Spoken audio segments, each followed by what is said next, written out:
CDL, am I going to need one? If you're going to stay in the landscape or the contracting area and you're going to have a career here, you're definitely going to need one. So if you're hauling more than 10,000 pounds behind the ass of a truck, you're in CDL territory, regardless if it's air brakes or not.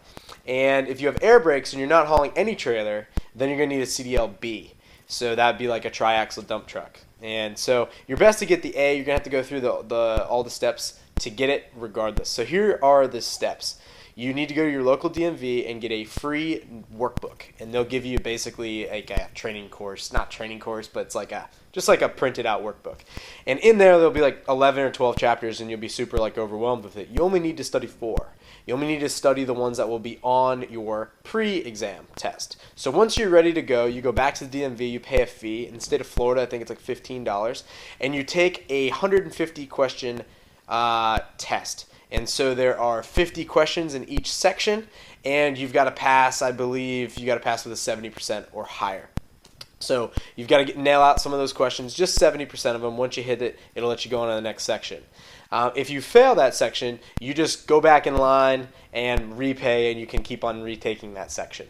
So you can essentially, and the questions will regenerate as well. So you can essentially just continue to take that course over and over. Now, that was going to get you your permit. So once you have your permit, you can drive a CDL vehicle, like an air brake type of vehicle or something with more than 10,000 pounds. You can drive it as long as you have another CDL driver, licensed driver, in the cab with you.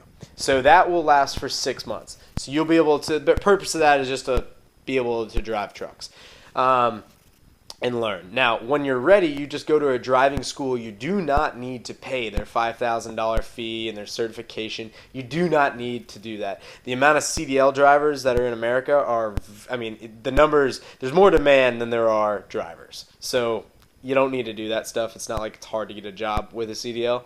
And it's the easiest way for you to get a job. So if you're doing contracting, you want to move up, you want to move into heavy equipment, bobcats, dump trucks, you don't want to be as much of a laborer, you get a CDL and you're set, man. I mean, like that's the way to move up.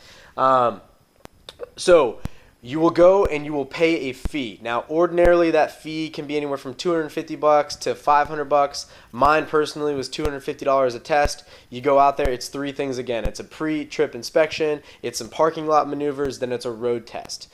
And getting through the pre-trip inspection is super, super difficult. I'm going to link in the playlist here to another video that I went and studied, and that's how I passed. So the first time I went out there super unprepared, never actually saw air brakes in my life before this, jumped in the truck, failed my pre-test, I was gone. Came back, they charged $150 for another test, which is awesome. Passed that second one, no big deal, but the pre-test was the key to getting the CDL, getting that done. Then you get your little paperwork from that driving school that says, hey, this guy passed. And you go and get a medical. And you just walk into a regular walk-in clinic. It's like $100, $150, depends on where you are. And you get your medical certification. They're just going to test like your eyesight and some reflex and stuff like that. Just going to make sure that you're like healthy enough to be on the road. And then after that, you go down to the DMV and pay like a $20 fee to get a new license.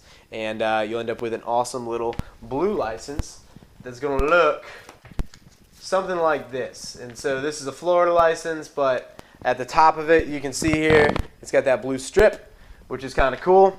And it messes people up at bars and stuff because they always think it's fake. But anyway, so that's how you get a CDL. If you're going to be in the landscape game or you're going to be in the contracting game, at some point in time, you've got to get it. So get it earlier rather than later. You can start immediately. You don't have to go and test for 6 months with that permit.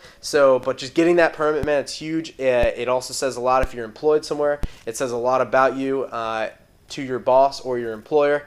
Just says, hey man, I'm making an effort to improve myself. And it also will make it legal. So a lot of lawn and landscape guys out there, all you guys are hauling more than 10,000 pounds a couple times a year. Some of you guys are doing every single day. And depends on your state, depends on your town. You don't always get cracked down on. But once you do start getting cracked down on, which is what got me into my CDL, we had one of my guys was getting pulled over, and they pulled us over twice, and they were like, hey, the next time I pull you over, I'm cuffing you, I'm taking you in. And it's driving out of class. It's a pretty serious offense. And it's not something that you want. Ordinarily, you get a warning on your first time. Second time, maybe not. We were lucky. But after that, we got our butts to the fire. We got that stuff taken care of. So work on it. Let me know how it is. Comment below if you guys get your CDL. Let me know how it went and, what your experience was like. Peace.